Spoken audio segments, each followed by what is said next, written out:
Let's get to Starrcade 87. The Midnight Express here are again in a scaffold match, and this time against the Rock and Roll Express. And of course, Cornette is managing their Midnight Express, and that means Ray Traylor's the bodyguard and he's in tow. Well, apparently everybody in the match is paid $10,000.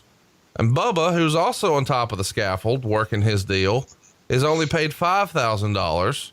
And he doesn't really feel like that's fair because he could have fallen off just like them. And he feels a little underappreciated by the company.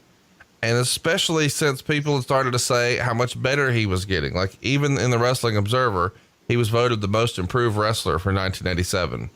Sooner or later, he starts to have a And we always based our payoffs on what the Wrestling Observer said too. Well, I'm just saying he had certainly moved up. I mean, you could not look at him at the end of 87 and not say, boy, this guy has not improved at all. It was quite the opposite.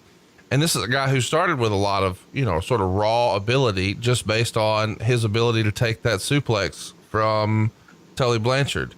Anyway, he feels underappreciated, and that leads to talks opening up with the WWF. How did you hear that those conversations began? Who called who? What do you remember?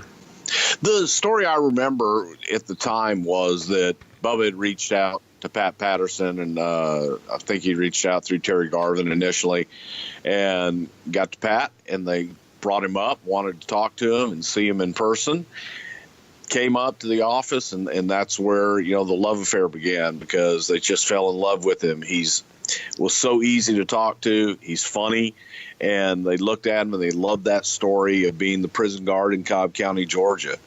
So he made contact. Bubba's the one that made contact and reached out, and the rest, as they say, once he got in front of Vince, was history.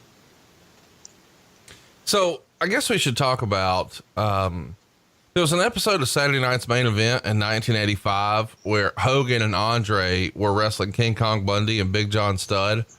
And during the match, when Hulk tagged Andre, Vince called him the Big Bossman.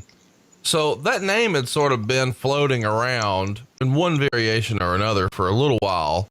Why did it fit Ray Traylor?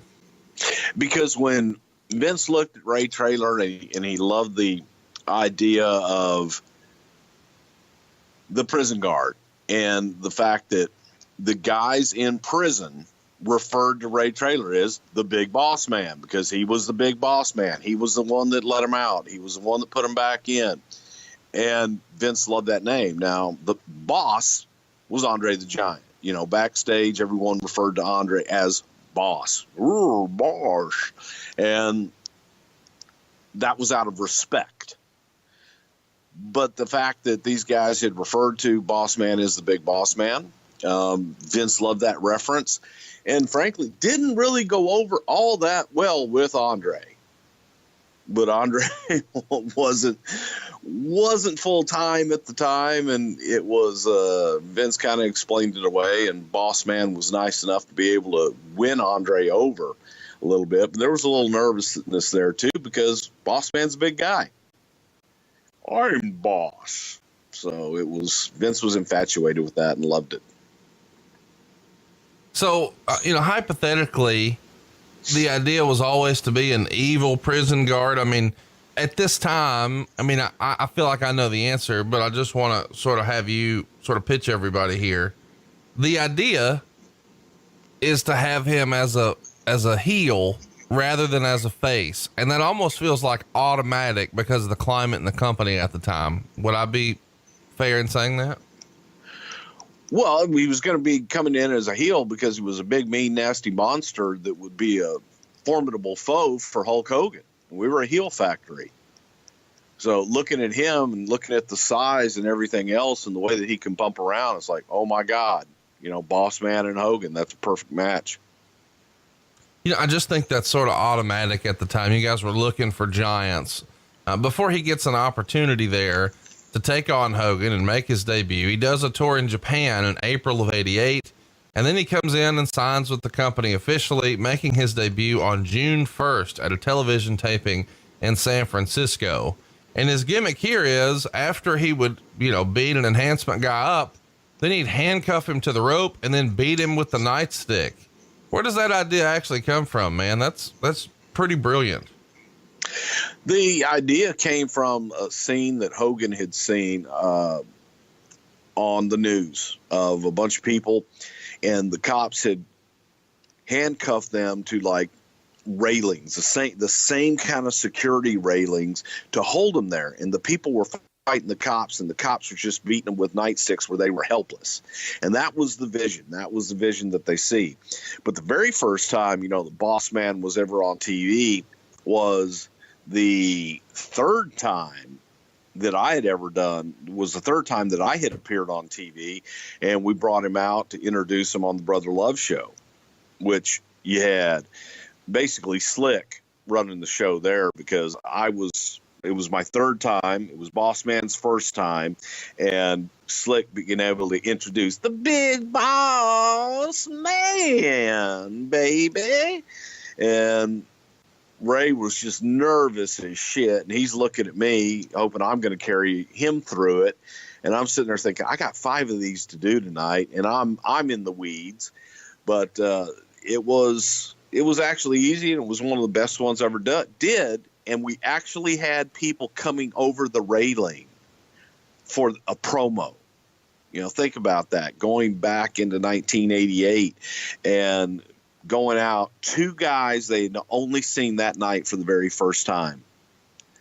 And we had them coming over the railings trying to get at Boss Man. Why anybody in their right mind would ever want to do that, I don't know, but they did.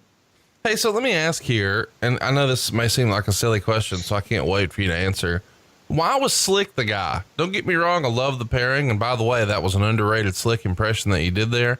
But it feels like, Bobby Heenan was sort of on a mission to end Hulkamania. Why was Bobby Heenan not a better fit for the Big Boss Man character than Slick?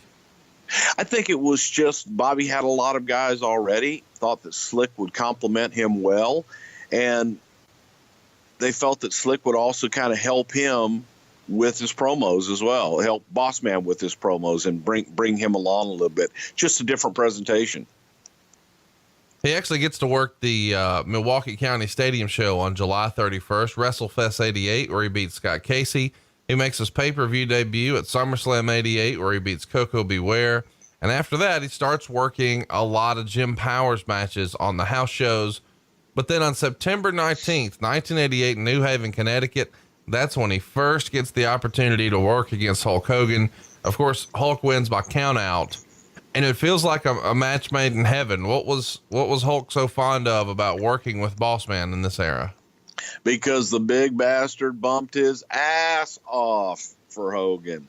He bumped and he flew for Hogan. He was a perfect foil for Hulk Hogan, that character at that time. And Boss Man could do it all. He made the baby faces look like $1 million, and a baby face like Hulk Hogan, it was just so easy to do. And that was the stereotypical Hulk match that he loved to have. And he was also believable enough that when Boss Man got heat on Hulk, people believed it.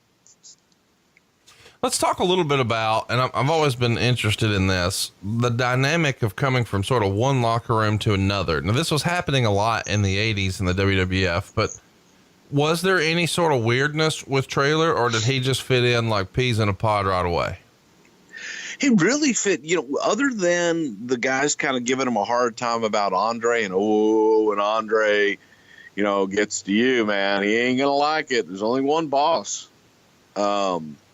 So they had him wound up pretty good about when Andre's around. But for the most part, Ray is one of those guys. He's a chameleon. He can come in and fit in just about anywhere. And by the end of the night, you're going to be laughing at his shit. And he's, he could own a room, man. He could just walk in and own a room.